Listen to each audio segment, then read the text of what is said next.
दोस्तों, आज मैं आपके सामने ये लाया हूँ सोलर ग्रिड टाई इन्वर्टर और सोलर हाइब्रिड इन्वर्टर में क्या फ़र्क क्या है। कोई ज़्यादा फ़र्क नहीं है इसमें। ग्रिड टाई इन्वर्टर जो है वो सिर्फ ग्रिड और सोलर से ही कनेक्ट हो पाता है, जहाँ पे हमें बैटरी की ज़रूरत नहीं है। जहाँ पे बैटरी की ज़रूरत है, सप्लाई फेल होती रहती है, वहाँ पे ये जो है ना आपका ये हाइब्रिड इन्वर्टर इसका यूज़ होता है। तो ये तो है ग्रिड टाई इन्वर्टर, ये हाइब्रिड इन्वर्टर। और दोस्तों प्लीज़ सिर्फ देखो ही नहीं, देखो नीचे पढ़ो, इसे सब्सक्राइब और शेयर करें, ज़रूरतमंद छात्र इसका फ़ायदा उठा सकें, खासतौर से जो गरीबी रेखा से नीचे है। शेयर करने में कोई पैसा खर्च नहीं होता और ज्ञान बांटने से बढ़ता है। जितना शेयर करोगे उतना आपका ज्ञान भी बढ़ता है। क्रॉस क्वेश्चंस करो। तो मल्टीटेक एजुकेशन फॉर यू एक मुफ्त सेवा का केंद्र बनाया मैंने इस उम्र में। तो मैं चाहता हूँ मेरी नॉलेज एक्सपीरियंस ज़रूरतमंद बच्चों तक जल्दी से जल्दी ज़्यादा से ज़्यादा पहुँच सके। तो चलते हैं आगे। ये देखिए, ये एक सिंपल सिस्टम है जो हम लगाते हैं घरों में, ग्रिड से कनेक्टेड। ये बोर्ड है डीबी, यह है मीटर, मीटर से गया इन्वर्टर को, ये है अपना grid tie inverter you can say. और यहाँ से फिर गया ये लोड को, सोलर से आया इन्वर्टर को, ग्रिड से आया इन्वर्टर को। और ये जो मीटर है ना, ये इंपोर्ट एक्सपोर्ट दोनों करता है, नेट मीटरिंग सिस्टम बोल देते हैं इसको। ये जो सोलर की सप्लाई बची वो वापस ग्रिड में चली गई, बाद में हम उसको यूज़ कर सकते हैं, तो वेस्ट नहीं जाती। आप कहीं छुट्टियों पर जा रहे हैं तो ये आपकी सप्लाई सारी ग्रिड को जाती रहेगी, जब आप वापस आओगे आपको मिल जाती है, प्लस माइनस का बिल आ जाता है। तो ये नेट मीटर का ये फ़ायदा होता है। और ये ग्रिड टाई इन्वर्टर जो है ना, ये एलोन है, मतलब कहने का ग्रिड से और सोलर से बस दोनों की सप्लाई को क्लब करके ये आगे लोड को देता है।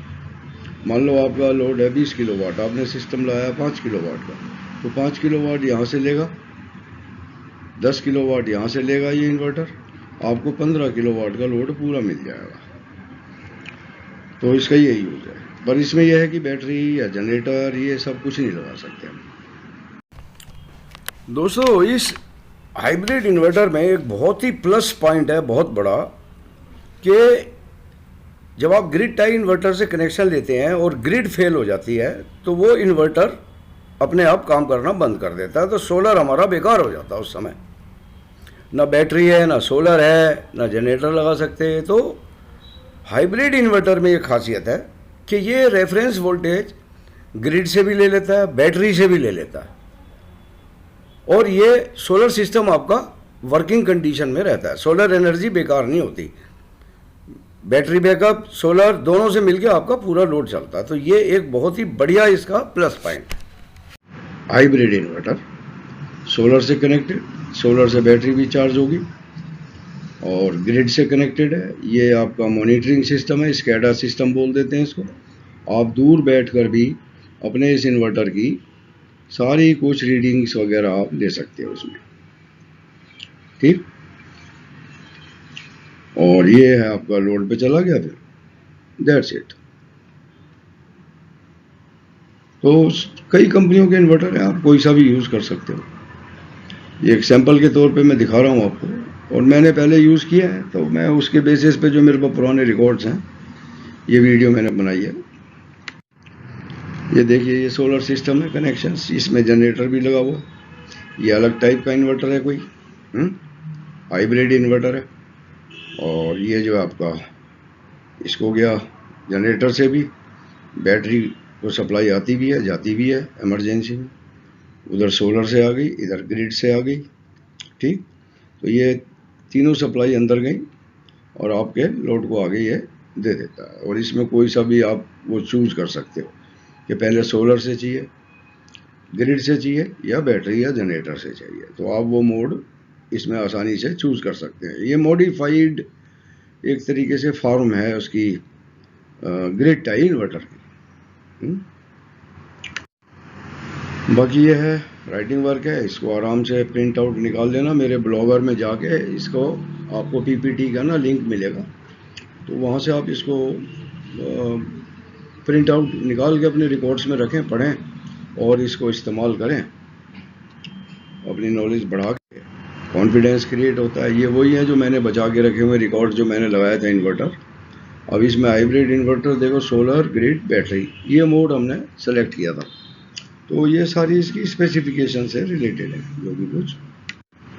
और ये देखिए इन्वर्टर की जो स्पेसिफिकेशन थी वो ये थी, 230 वोल्ट थी ग्रिड से, और सोलर से थी मैक्सिमम 65, और बाकी तो सब वही हैं। बाकी ये इसकी आईईसी कोड था इसका एमएनआरई की रिक्वायरमेंट के हिसाब से, क्यों वो एंटी आइलैंडिंग प्रोटेक्शन बहुत ज़रूरी होती है, उसके हिसाब से ये दिया जाता है कि भाई ये कंपेटिबल होना चाहिए स्टैंडर्ड्स के हिसाब से एमएनआरई के। बाकी ये उसकी वोल्टेज वगैरह है, इनपुट आउटपुट, सोलर की इनपुट आउटपुट, बैटरी को कितनी देनी है। तो इन कैलकुलेशन के बेस पे सबसे पहले आपने इन्वर्टर की स्पेसिफिकेशन कैलकुलेशंस देखनी। कोई भी प्रोजेक्ट डिज़ाइन करो, सबसे पहले सोलर को पकड़ो, इन्वर्टर को पकड़ो, इन्वर्टर की स्पेसिफिकेशंस क्या कहती हैं, उसके हिसाब से आपने पैनल्स के कनेक्शंस करने हैं, सीरीज पैरेलल, जितनी वोल्टेज उसको चाहिए उतनी बना के अंदर देनी है इन्वर्टर में। और ग्रिड की वोल्टेज क्या है, बैटरी उसी हिसाब से लगेंगी आपकी। मान लो ये 120 वोल्ट दे रहा है, ये 65 से 120 वोल्ट है, ये देखो, ठीक। तो ये 120 वोल्ट जो है ना, आप बैटरियां 10 बैटरी लगानी पड़ेंगी आपको 12-12 वोल्ट की। वो अलग बात है एम्पेयर आवर्स पावर के हिसाब से, छोटी बैटरी बड़ी बैटरी, तो उतनी लगानी चाहिए जितना ये भर सके। ज़्यादा ओवर साइज भी करोगे तो वो बैटरी फुल चार्ज नहीं हो पाएगी, कम करोगे तो बैटरी ओवर चार्ज होगी। तो बड़ा प्रोपोर्शनलेट वे में बैटरी की कैलकुलेशन करनी है आपको।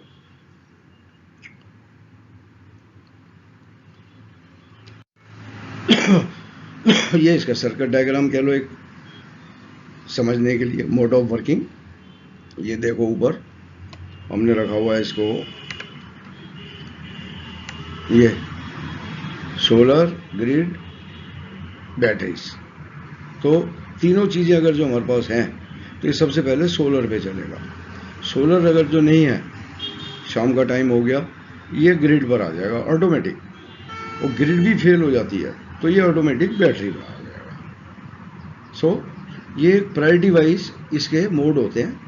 आप ग्रिड को पहले ले लो, सोलर को बाद में रख लो, जीएसबी कर दो, तो वो ये उसी हिसाब से चलेगा फिर। बाकी इसको स्टडी करें, सर्किट को देखो, ये पैनल आ गया, पैनल से गया चार्ज कंट्रोलर, सेम जैसे हर सोलर पे यही है सर्किट। सिर्फ ध्यान रखना है, सोलर से फिर हमारा गया ये बैटरी को भी, सोलर से गया इन्वर्टर को, ठीक। बाई डायरेक्शनल इन्वर्टर है ये, बैटरी से सप्लाई ले भी सकता है, दे भी सकता है। सेम फिर एक ट्रांसफार्मर लगे होते हैं बड़े बड़े प्रोजेक्ट्स के ऊपर, उसके बाद ये कॉन्टेक्टर्स वगैरह और लोड के ऊपर चला जाता है। ये ग्रिड से सीधा लोड पे गया तो इनका जो पैरेलल कनेक्शन है वो यहाँ कर दो, यहाँ से आया यहाँ आ गया, क्यों। और मान लो ये इन्वर्टर 600 वोल्ट दे रहा है, हमें आगे चाहिए 11,000 वोल्ट, ठीक, या ये 230 वोल्ट का है इन्वर्टर, आगे 440 वोल्ट है, तो बीच में एक स्टेप अप ट्रांसफार्मर लगा दो। तो ये क्या करेगा, अपनी 600 वोल्ट आउटपुट जो भी है इसकी इन्वर्टर की, उसको स्टेप अप आप कर सकते हो जो ग्रिड की वोल्टेज है उसके हिसाब से। तो इन दोनों की वोल्टेज सेम रखनी है हमको, तो उस हिसाब से ये ट्रांसफार्मर बीच में लगा देते हैं। तो ये एक हाइब्रिड इन्वर्टर है, ठीक। जनरेटर से भी कनेक्ट कर लो, बैटरी से कर लो, और आगे आउटपुट यहाँ मिल जाती है आपको एग्जैक्ट वोल्टेज, उसके बाद ये लोड पे आप दे सकते हो इसको। This is the connection normally. तो मिलते हैं अगले उसमें वीडियो में। और मैं बार बार कहता हूँ बच्चों, अभी इस उम्र में कमाने का कोई वो नहीं है, लालच वालच ऐसा, मैं तो चाहता हूँ इसको करो। और बाकी ये तो बट नेचुरल है, देखो यूट्यूब से जो है लोग कमाते हैं, कमाना भी चाहिए जवान बच्चों को। और अगर जो अपने भी कुछ शुरुआत होगी तो मैं तो बच्चों को बाल दूंगा, उनको पार्ट्स भेज दूंगा, उनको प्रोग्रामिंग कोडिंग के आर्डुइनो ऊनो वगैरह भेज दूंगा। सो ये है मेरी इच्छा।